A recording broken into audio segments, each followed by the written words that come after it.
जय हिंद फ्रेंड्स, आप सभी का मेरे YouTube channel home study with Aman पर हार्दिक स्वागत है। तो आज की इस वीडियो में हम क्लास 11th का मैथ्स का चैप्टर नंबर 3 त्रिकोणमितीय फलन ट्रिग्नोमेट्री फंक्शन के बारे में बात करेंगे। इस वीडियो में हम मोस्टली इस चैप्टर से रिलेटेड जितने भी मोस्ट इम्पोर्टेंट फॉर्मूलाज हैं उसको डिस्कस करेंगे और जितने भी इसके चैप्टर से पहले जो थ्योरी है उस सारी को हम डिस्कस करेंगे। तो फ्रेंड, इसमें फर्स्ट वो आता है कोण। तो कोण क्या होता है? कोण वह माप है जो एक किरण के उसके प्रारंभिक बिंदु के परितः घूमने पर प्राप्त होता है। किसी किरण के प्रारंभिक स्थिति एवं अंतिम स्थिति के बीच के भाग को कोण कहते हैं। जैसे मान लीजिए मैंने बना रखा है कि जैसे ये है तो इसमें ये इसकी प्रारंभिक किरण हो गई और प्रारंभिक किरण के परितः जब हम घुमाएंगे, प्रारंभिक किरण के परितः से घुमाने से हमें क्या है प्राप्त होता है। तो ये इसकी प्रारंभिक किरण हो गई, ये अंतिम किरण हो गई। इसके ही जो इन दोनों किरणों के बीच का जो भाग है इसको ही क्या बोलते हैं? कोण बोलते हैं।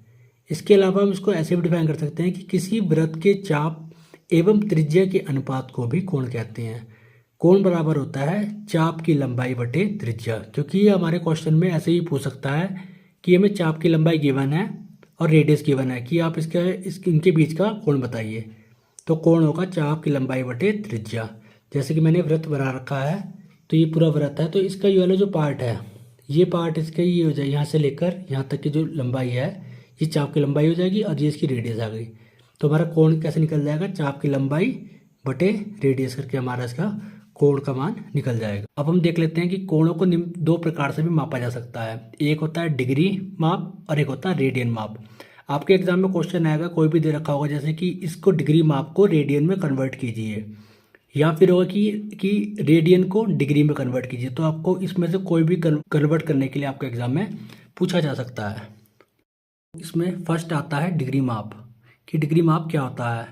तो डिग्री माप होता है कि प्रारंभिक की भुजा के एक पूरे घुमाव के 360वें भाग। जैसे कोई प्रारंभिक भुजा है, जैसे मान लीजिए कोई प्रारंभिक भुजा हमने जैसे मान लीजिए ये मान ली, जैसे सिंपल एक प्रारंभिक भुजा है, तो इसके जो पूरे 360 डिग्री का वो है ये 360, प्रारंभिक भुजा के एक पूरे घुमाव के 360वें भाग को 1 डिग्री कहते हैं। इसका इस 360 भाग का एक 360वां भाग, इस पूरे ही उसका वृत्त का 360वां भाग को 1 डिग्री कहते हैं। इसे 1 डिग्री द्वारा दर्शाते हैं और 1 डिग्री के 60वें भाग को 1 मिनट तथा 1 मिनट के 60वें भाग को 1 सेकंड कहते हैं। अब हम बात कर लेते हैं रेडियन माप की, रेडियन मेजर। तो किसी वृत्त की त्रिज्या के बराबर लंबाई के चाप द्वारा केंद्र पर अंतरित कोण को 1 रेडियन होता है।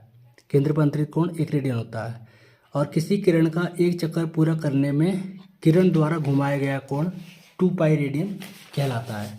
जैसे किसी किरण द्वारा पूरा एक कोण पूरा 360 डिग्री घूमने में जो बनाया गया कोण है वो 2 पाई रेडियन कहलाता है और ये 2 पाई रेडियन हमारा 360 डिग्री के बराबर होता है। तो ये आ गया। अब आ सकता है सबसे मेन जो मोस्ट इसमें ये है कि डिग्री माप तथा रेडियन माप में संबंध ज्ञात कीजिए।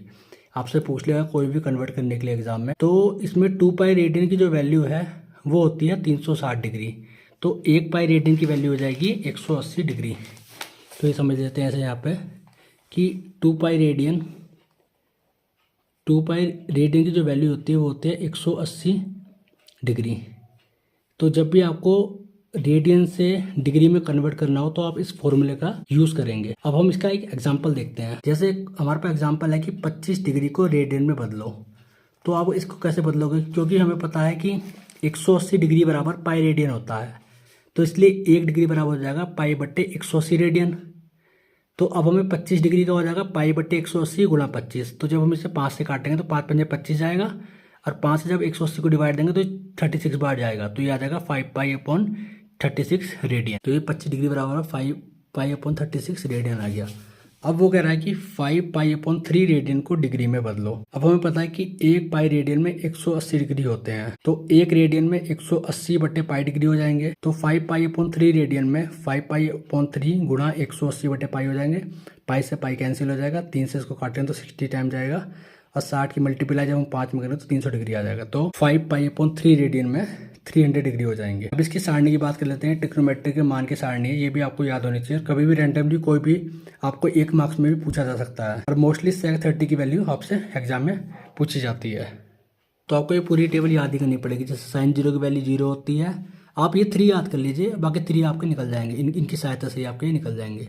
साइन 0 की वैल्यू 0, साइन 30 की वैल्यू 1/2, साइन 45 की वैल्यू 1/√2, साइन 60 की वैल्यू √3/2 और साइन 90 की वैल्यू 1। ये जो है तुम्हारा cos 30, ये आपका इसका जस्ट रिवर्स हो जाएगा। तो cos 0 की वैल्यू 1 आ जाएगी, cos 30 की वैल्यू √3/2, cos 45 की वैल्यू 1/√2, फिर आपकी cos 60 की 1/2 और cos 90 की वैल्यू आ जाएगी 0 डिग्री। और जब आप tan थीटा निकालो, tan थीटा होता है sine theta upon cos theta, तो आपकी ये वाली वैल्यू यहाँ से आ जाएगी। जैसे tan थीटा बराबर होता है साइन थीटा बटे cos थीटा। अब जैसे मुझे मान लीजिए वो वैल्यू निकालनी है, tan 45 की हमें वैल्यू निकालनी है, तो tan थीटा बराबर होता है साइन थीटा बटे cos थीटा, तो साइन 45 बटे cos 45 हो जाएगा। मुझे पता है कि साइन 45 की वैल्यू 1/√2 होती है और cos 45 की वैल्यू 1/√2, तो इससे कैंसिल हो जाएगा, तो वैल्यू आ जाएगी हमारे पास 1। तो हम tan की मतलब कोई सी वैल्यू इनकी साइन थीटा और cos थीटा की मदद से निकाल सकते हैं। तो ये पूरी वैल्यू स्टेप से आ जाएगी। tan 0 की वैल्यू 0 डिग्री, tan 30 की वैल्यू 1/√3, tan 45 की वैल्यू 1, tan 60 की वैल्यू √3 और tan 90 की वैल्यू।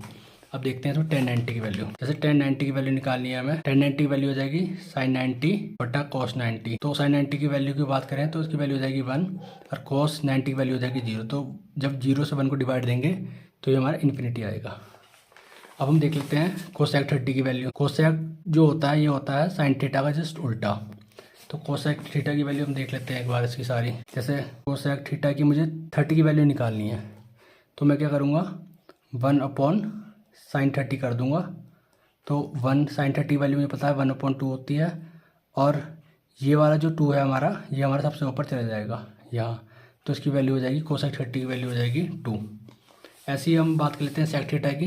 तो सेक थीटा हमारा होता है cos थीटा का जस्ट उल्टा। सेक थीटा होता है cos थीटा का उल्टा। तो जैसे सेक 30 की वैल्यू मुझे निकालनी है, तो ये हो जाएगी आपकी 1/cos 30। तो 1/cos 30 वैल्यू मुझे पता है √3/2 होती है, तो 2 ऊपर आ जाएगा, तो इसकी वैल्यू हो जाएगी 2/√3। तो यहाँ से हमारी सेक 30 की वैल्यू आ जाएगी। तो स्टेप से हमारी ऐसी कोट थीटा हो जाएगा। कोट थीटा आप निकाल सकते हो cos थीटा बटे साइन थीटा से। जैसे एक इसका भी देख लेते हैं एग्जांपल। जैसे कोट थीटा की वैल्यू से कोट मुझे 60 की वैल्यू निकालनी है, तो कोट थीटा मुझे पता होता है cos थीटा बटे साइन थीटा होता है cos 60 आ जाएगा ये बटे साइन 60 हो जाएगा। मुझे पता है cos 60 की वैल्यू ये होती है 1/√2, इसकी वैल्यू होती है साइन 60 की वैल्यू √3/2, तो 2 से 2 कैंसिल हो जाएगा, तो इसकी वैल्यू हो जाएगी 1/√3। तो आप स्टेप से क्या है ये वैल्यू निकाल सकते हैं। जैसे मुझे इसकी वैल्यू निकालनी है cot 60 की वैल्यू निकालनी है, तो मैं क्या करूँगा कि वो होता है फॉर्मूला cos थीटा बटे साइन थीटा। तो cos 60 बटे साइन 60, मुझे पता है cos 60 की वैल्यू 1/2 होती है, साइन 60 की वैल्यू √3/2 होती है, 2 से 2 कैंसिल हो जाएगा, तो इसकी वैल्यू हो जाएगी 1/√3। तो cos 60 की वैल्यू आ जाएगी 1/√3।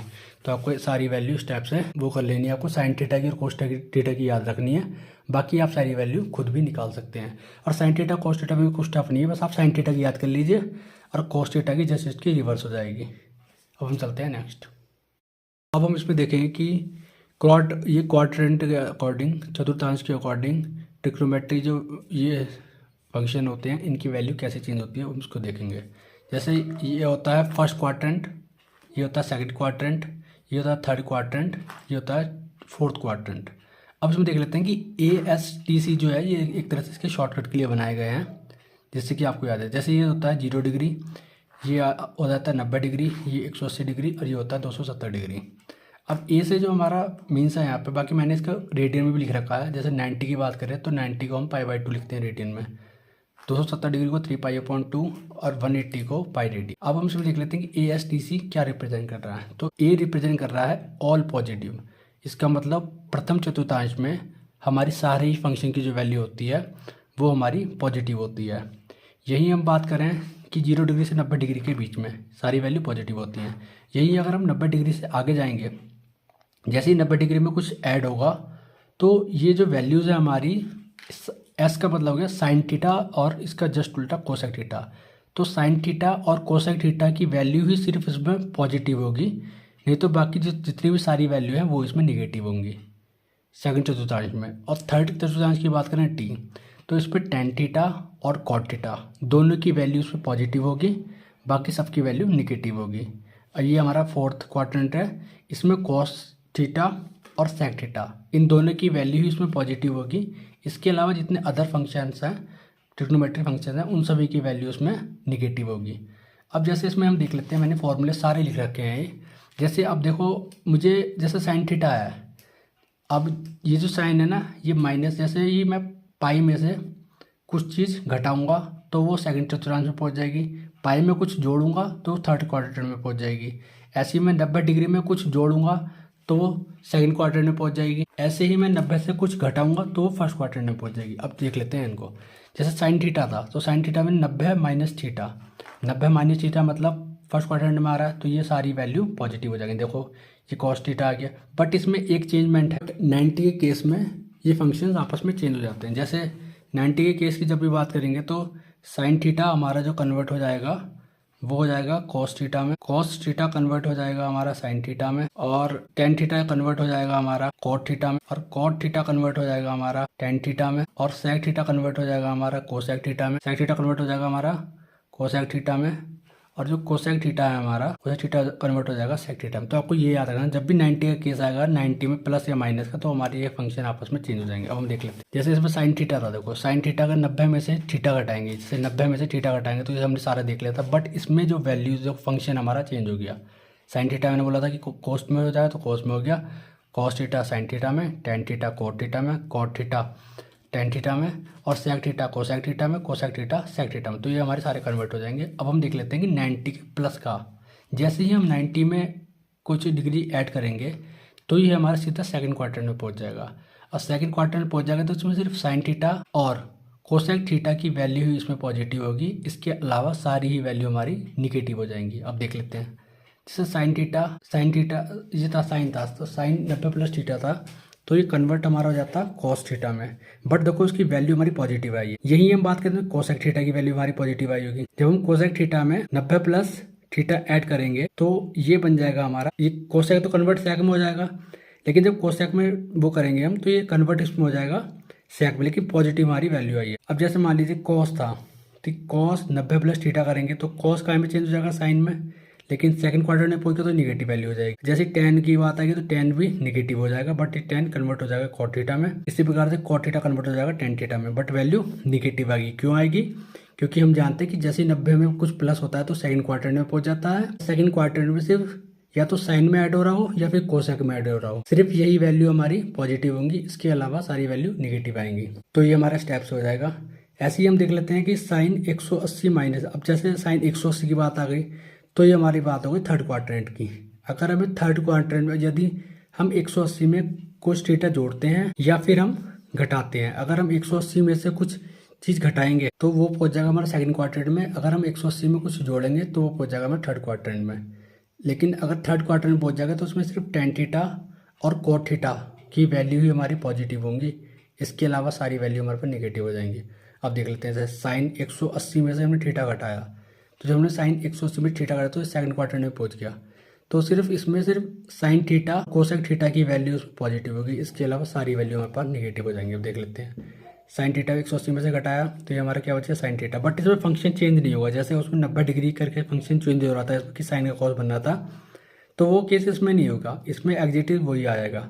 बट इसमें यही होगा, अगर सेकंड क्वाड्रेंट में जा रहा है तो साइन थीटा और कोसेक थीटा की वैल्यू पॉजिटिव, थर्ड क्वाड्रेंट में जा रहा है तो टेन थीटा और कोट थीटा की वैल्यू पॉजिटिव होगी।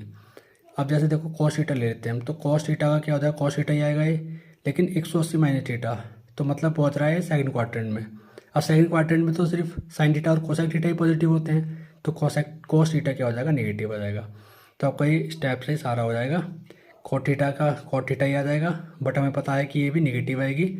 बस हमारा कोसेक थीटा और एक साइन थीटा सिर्फ यही पॉजिटिव आएंगे, इसके अलावा सारे फंक्शंस निगेटिव आएंगे। अब देख लेते हैं कि साइन 180 प्लस थीटा, तो जैसे साइन 180 प्लस थीटा की हम बात करेंगे तो हमारे थर्ड क्वाड्रेंट में पहुंच जाएगा, तो इसमें सिर्फ टेन थीटा और कोट थीटा ही पॉजिटिव होंगे, इसके अलावा सारे फंक्शंस निगेटिव होंगे।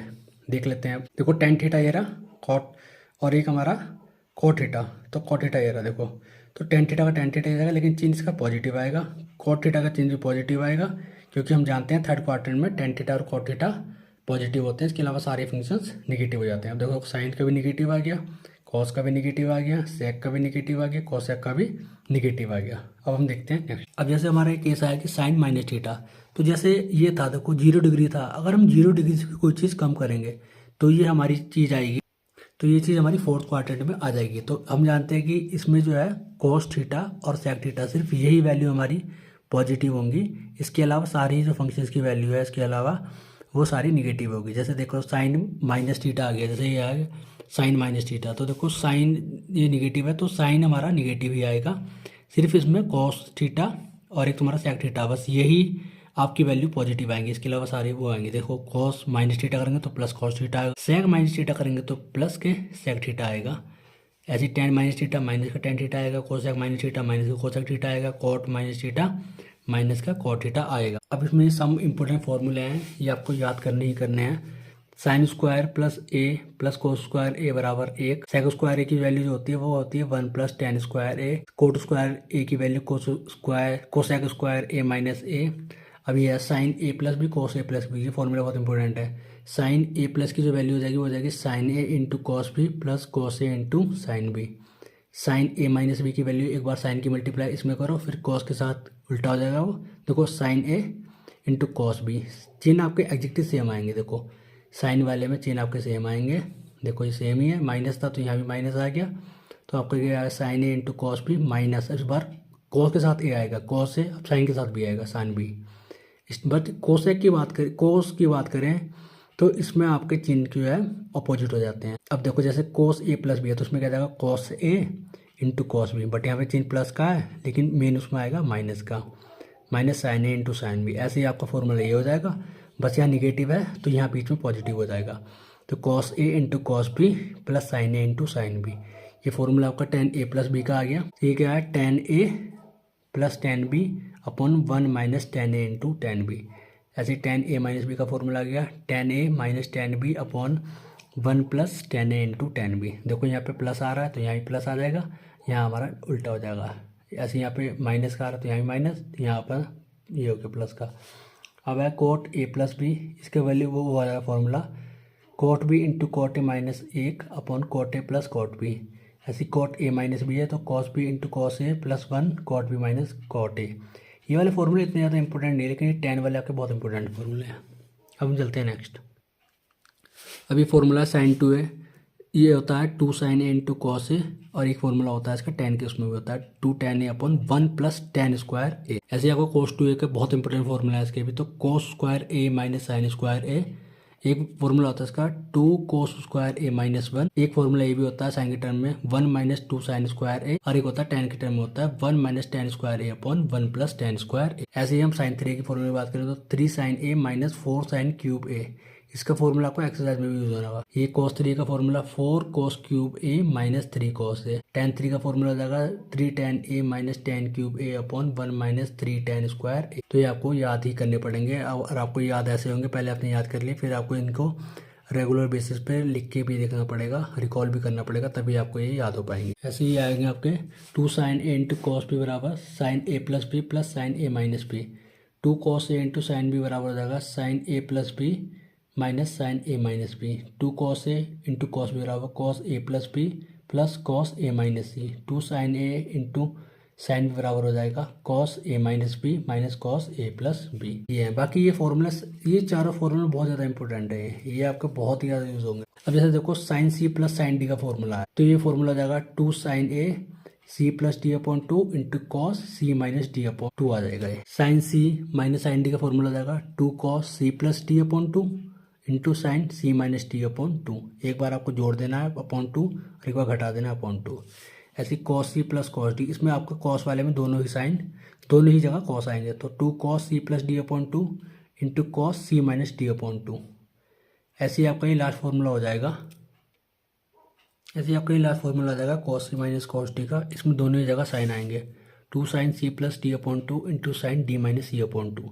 इसमें देखो स्टार्टिंग में ऐसा माइनस आता है, लेकिन वो माइनस हमारा यहाँ भी शिफ्ट हो सकता है, ये हमने डी माइनस सी के रूप में लिख लिया। तो ये हमारे यहाँ सारे इंपॉर्टेंट फॉर्मूले थे जो हमने इस वीडियो में डिस्कस कर रहे हैं। इसके बाद की नेक्स्ट वीडियो में हम इसकी एक्सरसाइज स्टार्ट करेंगे। अगर आपको वीडियो अच्छी लगे तो आप हमारे चैनल को सब्सक्राइब, वीडियो को लाइक और कमेंट भी कर सकते हैं। और इस चैनल पे हम क्लास 9, 10, 11, 12 की NCERT मैथ्स का सॉल्यूशन करवाएंगे, 9th और 10th की साइंस कराएंगे और इसके अलावा 11th और 12th की फिजिक्स भी करवाएंगे। और अगर आपकी डिमांड किसी और सब्जेक्ट की भी आती है तो हम वो भी करवाएंगे। तो आप वीडियो को ज़्यादा से ज़्यादा लाइक करें और शेयर करें और अपने चैनल को सब्सक्राइब कर लें। Thanks for watching this video.